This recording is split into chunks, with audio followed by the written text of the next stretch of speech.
Hello, ladies and gentlemen. Today we're going to be looking at more Walmart horror stories. As I'm sure many of you know, I have some serious beef with Walmart. I was an employee from July 2021 to February 2022. I was a good employee, I did my job, I stayed out of trouble, and I didn't have any problems with anyone until the supervisors decided that I would make a good target of their harassment and corruption. It started with the usual stuff. You need to do things this way, or you need to pick up the pace. You know, stuff that they say so they can control how you work, or make you do more for the same amount of money. This eventually evolved into them making me take temperatures and testing arriving coworkers for COVID symptoms, because I really enjoyed being the first to be potentially exposed to the virus before anyone else. All the while, the exploitation would continue, as they would prod me into zoning the surrounding area anytime they saw me sitting down to wait for people, or even just to get my last 15-minute break in. And then this escalated into them yelling at me for minor things, anything they could nitpick and bitch about. And then they started changing my schedule without telling me, causing me to miss days, and eventually fire me for no call no show. Even after that, when I tried to file for unemployment benefits, I found out so many lies were told about me by Walmart to the Department of Labor, and the Department of Labor was eating it all up with a wooden spoon, which ultimately made getting unemployment impossible. I was starved out for over 6 months while the Department of Labor wasted their time and eventually left me with no other choice but to take a shitty fast food job. I had higher aspirations and was desperate for literally anything else, but unfortunately cronyism is allowed to run rampant. I don't really remember being written up for anything while working for Walmart, although it wouldn't surprise me if there was a file somewhere with secret write-ups with my signature forged onto it, or just a disclaimer that I refuse to sign. I fell victim to a lot of stupid drama that many people, myself included, draw comparisons to that of high school clique bullshit. For the past 2.5 years, I've dedicated this channel, in part, to exposing Walmart's foul business practices, the lies they tell associates, the way they treat associates, unfair terminations, and reasons people quit. Today we're going to be looking at unfair write-ups. In particular, we're going to the Walmart Reddit community, and a post titled "What's the dumbest thing you've been written up for?" And the OP reads, "I'll go first. I was working the self-checkout and a team lead, not even a lead for my department, caught me leaning my head on the counter for like 2 seconds. She didn't even give me a warning, she just wrote me up. At my store, it's standard practice to give someone a warning if they do something wrong, but I think she was frustrated because she got pulled to help the front end and didn't want to be there, so she took her frustration out on me." This is exactly the kind of bullshit that I'm talking about right here. Walmart team leads are fucking drama queens. Anytime they get mad or frustrated, they look for any reason to ruin someone's day, like cops that park their car on the side of the highway and pull over anyone going 5 over the speed limit. People like to say that I don't know what fascism is. I don't give a fuck,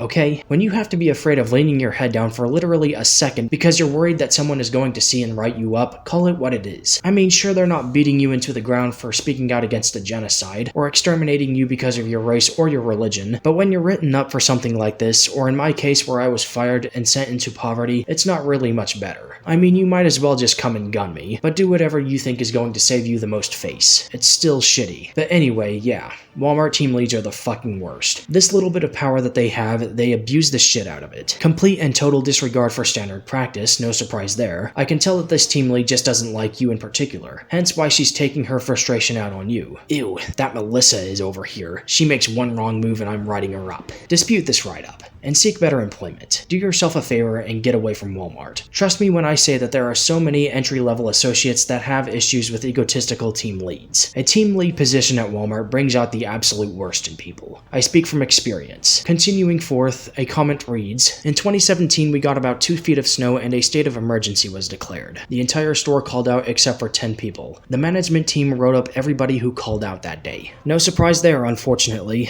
When my town was hit with a blizzard, I applied PPTO for a shift that I was supposed to go in for, but couldn't make it because the fucking city workers plowed my car in, and my car died. I was not aware that applying PPTO was not a substitute for calling off, but apparently that didn't save me from getting pointed for a no-call no-show. Even though it snowed its fucking ass off, even though I had no way of getting there the night of, and even though I applied my PPTO, I still got pointed and still got a no-call no-show. Worst part about it is the staff manager lied to me and said that it didn't count against me as neither a point nor a no-call no-show. So you can imagine how pissed off I was when they threatened to fire me when I tried to go in a couple nights later and my car still wasn't working and they didn't want to approve my call in for natural disaster. Being too fast. No, you didn't. LOL. Hey man, you'd be surprised. They got on to me for coming in too early, and then fucking told the goddamn Department of Labor that I was always late. Them writing someone up for working too quickly absolutely sounds like Walmart to me. I got coached for a speck on the wall the size of a pinhead 3 hours after I finished cleaning the bathrooms for productivity. Oh lord. Lord.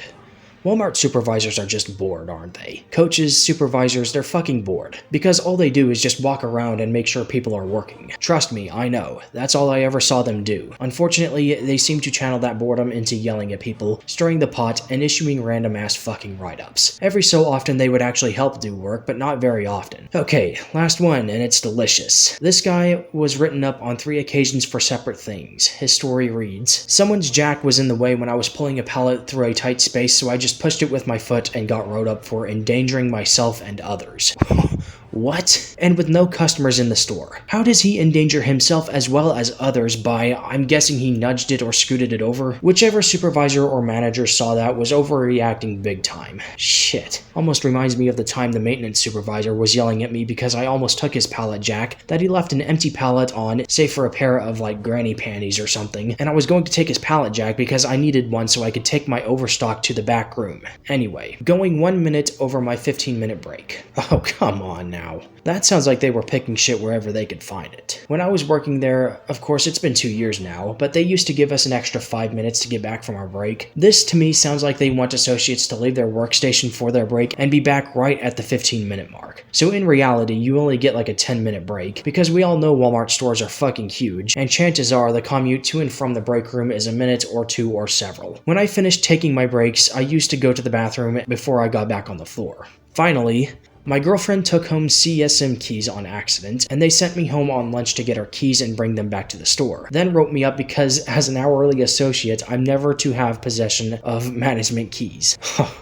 Oh fuck, I would have quit that day. First, you were sent home for a work-related manner and not paid for it. Not only did they make you do work-related shit on your lunch break, but then wrote you up for doing what they fucking asked you to do. They definitely set you up on that one. I'd almost take the keys back from them and sell them to make back what I would have earned for retrieving the keys if I knew the girlfriend wouldn't get fired. Motherfuckers. Backstab me, how about I fuck you over? Leaning your head down for all of 2 seconds, calling out due to snow, working too fast, leaving the last tiny speck of dirt uncleaned, nudging a pallet jack to the side, taking 1 extra minute on your break, and even, upon request, retrieving management keys that your SO accidentally took home with them. These are just a few minor things that your supervisors are willing to write you up over. This video is to show how bad the drama queen attitude is with Walmart team leads, coaches, managers, and so on. Walmart downplays the shit out of it, but abusive power and retaliation are rampant in their stores. If you're seeking a job at Walmart, I urge you to reconsider, because you are in store for potentially becoming the target of a team lead's harassment and subsequent write-ups for the tiniest offenses, or the most minute detail of how you carry your body. It seems just looking at a team lead the wrong way will get you written up. It wouldn't surprise me if I came across such a story if I kept scrolling down this post. And they do not give a shit about standard practice. They don't even give a shit about labor laws. If you need more convincing, please, just take a look at some of the other videos on my channel. I've done videos on how vehemently they fight labor unions. Did you know that they've been known to hire agents from Lockheed Martin as well as the FBI to perform recon against organizing workers? That's right. To go against Walmart is to go against the United States government. They've also fired people for things that they did not do, and even for discriminatory reasons. They fire pregnant women because firing them is easier than giving them maternity leave. Please avoid working at Walmart at all costs. And if you're already working for Walmart, quit. I don't care how many times they say they appreciate you or what kind of flowery language they use, but they do not appreciate you. If every employee were to quit Walmart right now, they would simply just automate the whole damn thing. As long as people keep spending their money at their stores, they could prove that they do not need you. It's just more profitable to keep humans in stores instead of spend money on buying worker robots and paying to have a bunch of units installed. But make no mistake, it will happen eventually. It's only a matter of time before Walmart eliminates all of their jobs, save for corporate level employees. And that is where I'm going to drop it. If you enjoyed this video, please be sure to click thumbs up, share it with your coworkers, leave your story of your dumbest write-up or any other horror story you have from working at Walmart or really anywhere in the comments below, and please subscribe for more content like this, as there will be more. And click the bell to get notified when I upload. Thank you for watching, and I'll be back soon with another video. Bye guys.